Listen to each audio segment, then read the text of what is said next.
Hello and welcome to the show. My name is Apingong. I'm that Chinese history guy. Here we share the myths, legends and histories of the Chinese people. From the first creator to the last imperial dynasty. More than 6,000 years of stories. One video at a time. Now if you are looking to learn more about the rich culture and history of the Chinese people, then this is definitely the place for you. In this episode, we're going to talk about how King Wu of the Zhou Dynasty or Zhou Wuwang established the first true feudal society in East Asia, and he did this by rewarding royal family members of the Zhou royal house and those who have contributed greatly and rendered great service to the Zhou's efforts in overthrowing the Shang dynasty. These outstanding contributors to the cause were rewarded with lands around the realm, elevating them to heads of autonomous states under Zhou rule. Now, although the Zhou army enjoyed a massive victory at the Battle of Muye, there would still be remnants of Shang loyalists spread out across the massive realm. It would take another few more months before open conflict between the two sides were finally over. However, pockets of resistance will remain hidden amongst the populace for a much longer time. Now, with the newly conquered people resistant to their new rulers and many of the old nobles and royalties are plotting to revive their overthrown dynasty, the question of how to effectively govern the realm became an urgent priority for the Zhou court. For some context, the Zhou homeland lies far on the western edges of the realm, and Shang subjects far outnumber the westerners from Zhou. To establish legitimate rule over such a vast realm and population, and as a minority, would require much finesse and a delicate touch. Now, although life under Shang rule was torturous to say the least, they were the legitimate rulers of the land for near 600 years.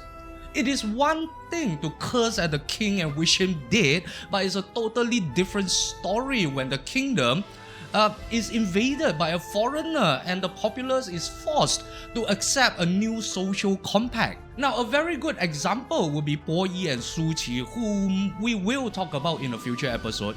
Now, these two brothers would rather starve to death than to recognize the legitimacy of Zhou rule. Also, after such a long and arduous campaign, the lords and the commanders of the allied forces would much prefer to return to their own respective lands with the spoils of war. Now, none of them were willing to be permanently garrisoned on hostile land. That means the Zhou would have to come up with a solution to the messy issues of settling the realm, dealing with the nobles and the officials of the old court, and assimilating the massive numbers of Shang citizens. And they did not have much time to get it right. Now, with that in mind, King Wu sought the advice of his most trusted advisors or his counselors, and Jiang Shang, or Jiang Taigong as is known now, was the first to offer his suggestion. When a person is loved, even the crows that cries on the eaves of his roof looks lovable. But when a person is hated, even the fences and the walls of the village he lived in would be torn down.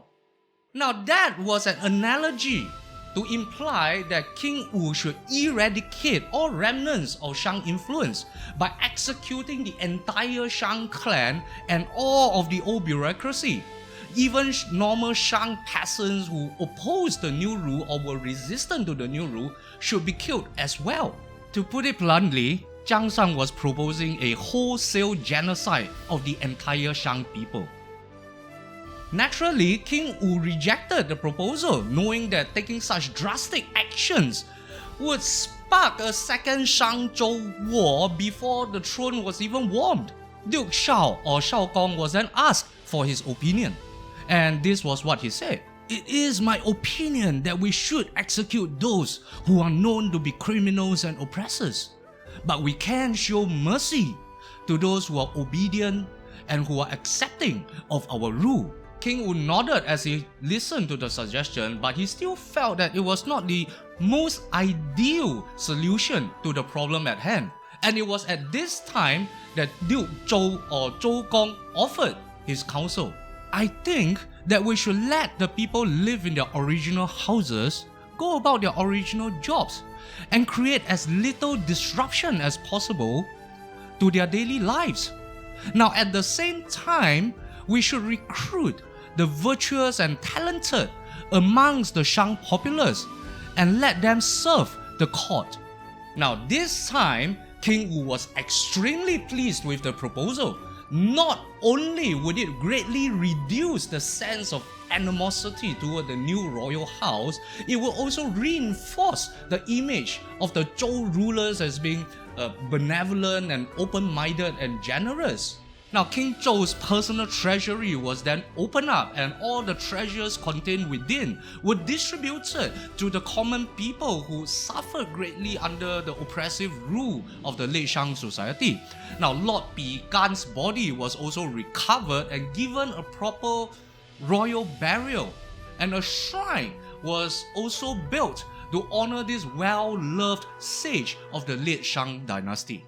A full pardon was then granted to all prisoners taken in the previous conflict, and a general amnesty was declared across the realm. The Shang dungeons were emptied out, and all those who were imprisoned by the previous regime regained their freedom. Now, when King Wu realized that Ji or Gija was amongst the prisoners released from the dungeons, he personally invited him to the palace and humbly sought his advice on how to govern the realm. He also wanted to learn from the mistakes that were made by the previous ruling dynasty.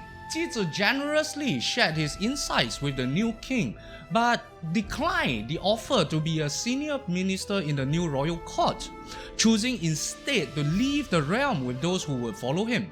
Now, it is said that he later founded the ancient kingdom of Gija Joseon on the Korean peninsula. Now, we have a video about that here. The various regional leaders of the realm were only subservient to the royal court out of necessity and benefits more than any sense of feelings of loyalty or common vision. There was also no formal hierarchy in place to establish a proper chain of command from the royal court all the way to the outlying regional lords. So, after consultation with his close counselors in the Zhou royal court, King Wu decided to standardize the pre-existing patriarchal traditions that had been around in society for as long as anyone could remember, and use them as the foundation to build a new governing system that placed emphasis on blood ties and social hierarchy. Under this new governing structure, noble titles were standardized into 5 levels, namely the Gong, Hou, Bo, Zi, and Nan. And these titles would roughly correlate to the later Western titles of Duke, Marquess, Count, Viscount, and Baron. So for the ease of understanding, I'll be using the Western equivalents from here on out. Now, to ease the remnants of the Shang populace into Zhou Ru, the old heartlands of the Shang kingdom was redesignated as the state of Yin, and it was granted as a fiefdom to King Zhou's son Wu Geng, who would also hold the title of Marquess of Yin, and he would be in charge of taking care of the Shang people, the remnants of the Shang population. Now, at the same time, the states of Wei, Yong, and Bei were also established around the newly formed state of Yin. Some sources will call these 3 states Guan, Cai, and Huo, and they will be ruled respectively by King Wu's younger brothers, who later came to be addressed as Guan Shu, Cai Shu, and Huo Shu, after the lands of their fiefdoms. Yes, they were given fiefdoms because they were brothers of the king, but they had a more important mission. On top of growing and developing their lands, they were to keep track on the movements of the newly conquered people, acting as a sort of monitor on the situations amongst the Shang population. Now, the rest of the realm was also divided up into various states to be conferred upon royal family members and those who rendered great services to the Zhou court in the war against the Shang. Duke Shao was granted the state of Yan, which is north of today's Hebei, and Jiang Taigong or Jiang Shang would be the first ruler of the state of Qi in today's Shandong. Now, Zhou Gong or Duke Zhou would have a piece of the old Zhou homeland carved out to serve as his fiefdom, and therefore he was known as Duke of Zhou or Zhou Gong. Now, not only members of the royal family and outstanding officials granted fiefdoms in this exercise, the descendants of the Xia dynasty and those descended from the mythical tearchs or the mythical emperors of the pre-dynastic days were also given fiefdoms to rule over and to call their homeland. For example, the descendants of the Yellow Emperor were granted the state of Zhu in today's Jinan.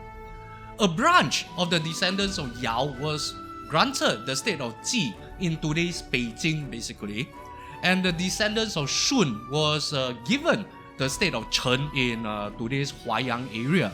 And finally, the descendants of the previous Xia dynasty were granted the state of Qi in today's Qi County in Kaifeng. In total, it was said that 800 states were established under the order of King Wu, who was now recognized and known as Tianzi, or the Son of Heaven, and was the only one who could use a title of king and rule from the Zhou capital at Haojing. So, what were the rights and the responsibilities of these newly minted rulers of their own states? Now, they will enjoy a certain amount of autonomy in terms of raising their own armies and protecting their fiefdoms from foreign forces that were not subservient to Zhou rule. Taxes collected will also go into the individual states' coffers. They were also allowed to set up their own regional courts and appoint their own ministers and officials with oversight and permission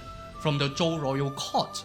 And these titles and fiefdoms were also hereditary, meaning they could pass it down in perpetuity to their children and descendants, and they could also create new fiefdoms within their own lands to be given out as rewards to their own subjects and their own people. In return, these regional lords and rulers will swear fealty to the Zhou dynasty and recognize the Son of Heaven as having the ultimate authority over the realm. They were also required to pay a yearly tribute to the royal court and would have to provide military or any other forms of resources if and when ordered to do so.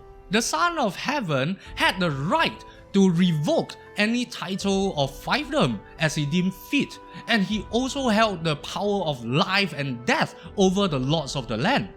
Now, if a state was to disobey any order from the Zhou royal court, it was the duty of the other regional lords to launch punitive actions against it. Now, in a nutshell, this would be a roughly similar system to the much later Holy Roman Empire, with the exception that the Zhou dynasty enjoyed a far greater level of centralized authority, and the Son of Heaven was a title that was inherited through a primogeniture system rather than the elective monarchy system that was employed by the Holy Roman Empire.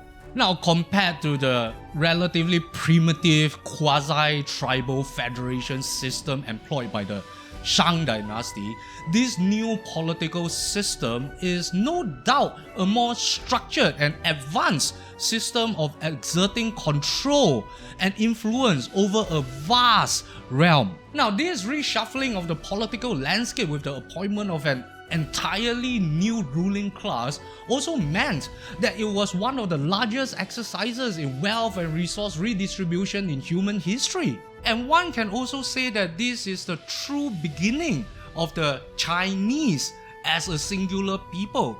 The structured hierarchy and the centralized authority greatly accelerated the assimilation of the various peoples that were living under his rule, now creating a common cultural identity amongst the populace who subsequently viewed anyone who practiced different traditions and habits as outsiders and barbarians. Now, being the only geopolitical superpower on the continent at this time, it was not surprising that the weaker and smaller states and clans that existed on the peripherals of its borders would either be slowly absorbed into this behemoth over the next few centuries, or they would be completely destroyed and wiped off the map before they grew strong enough to challenge this new hegemony. Now, the only exception to this trend, this historical development, would be the unique existence of the state of Chu or Chuguo, which was located to the south of the current map of China. But then again, that would be another story for another episode. Now, if you enjoyed this story, it really helps to give this video a like, comment, and share. And if you feel that I'm doing a decent job at presenting these stories and you would like to contribute to the running of the channel, you can do so on Patreon. The links are available in the description box below. And with that, thank you for your support, and I'll see all you beautiful people out there in the next episode.